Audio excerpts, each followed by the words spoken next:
Olá, meus amigos do canal, vamos consertar. Talvez seja um onk desse aqui, ó.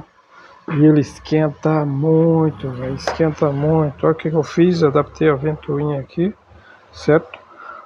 E fiz uma fonte, meu, adaptei ali uma fonte, velho, para 10 volts, 11 volts, e ele vai funcionar sem barulho, rapidinho, entendeu?